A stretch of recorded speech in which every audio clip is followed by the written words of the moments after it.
पहले तो मैं कहूंगा कि वीपी सिंह की जब बात उठती है मंडल कमीशन के बारे में, बीजेपी वीपी सिंह सरकार को समर्थन दे रही थी। जब वीपी सिंह जी ने अगस्त 1999 को मंडल आयोग की सिफारिशों को लागू करने के लिए एक घोषणा की, तब बीजेपी ने समर्थन वापस ले लिया और मंडल से मुकाबला करने के लिए कमंडल अभियान शुरू किया।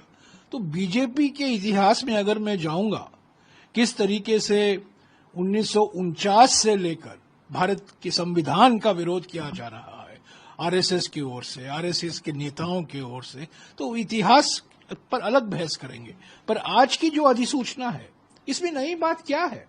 इसमें यही कहा गया है ना कि जम्मू और कश्मीर, उत्तराखंड और हिमाचल में अक्टूबर 2026 को और भारत के अन्य राज्यों में मार्च 2027 को ये जनगणना होगा। ये तो 30 अप्रैल को ही घोषणा की गई थी। तो ये बहु प्रचारित अधिसूचना था। अरे फोटो आए, गृह मंत्री बैठक ले रहे हैं, गृह मंत्री ये कर रहे हैं, गृह मंत्री वो कर रहे हैं। अंत में क्या निकला? यही जो 30 अप्रैल 2025 को आपने घोषणा की थी, वही तो आपने दोहराया है। इसमें कोई नई बात नहीं है।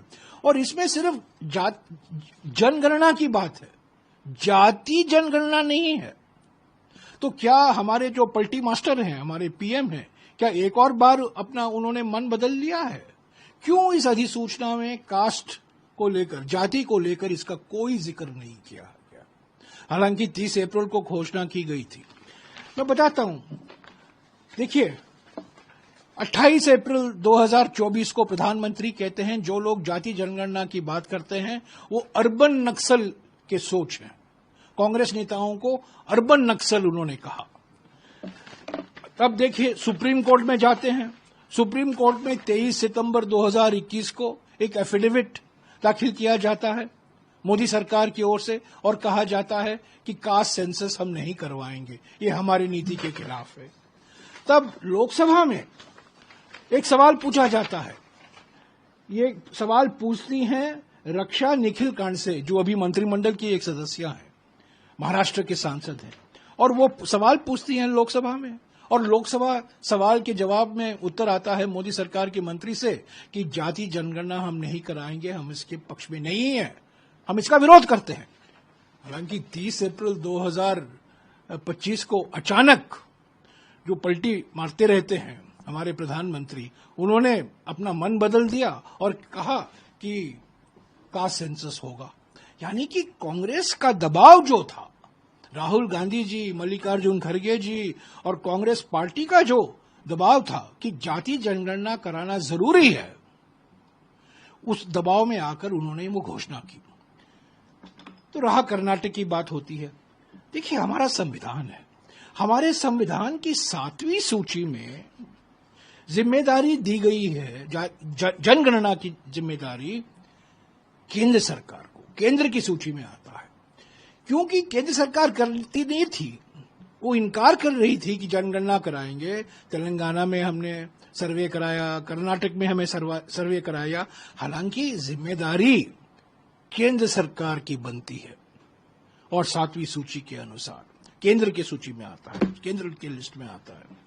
तो हमारा सवाल यही है कि जो तेलंगाना मॉडल है, तेलंगाना में न केवल जाति गिनती हो रही है, पर जाति की जो सामाजिक और आर्थिक जो स्थिति है उस पर भी जानकारी हासिल की जा रही है। हम मानते हैं, हमारी मांग ये रही है कि राष्ट्रीय स्तर पर तेलंगाना मॉडल अपनाना चाहिए। उस पर यह बात कुछ नहीं की गई अधिसूचना में।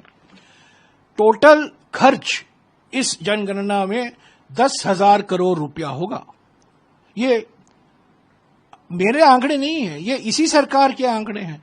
पर इस साल आवंटन सेंसस ऑफिस को, सेंसस कार्यालय के लिए मुश्किल से 575 करोड़ रुपया।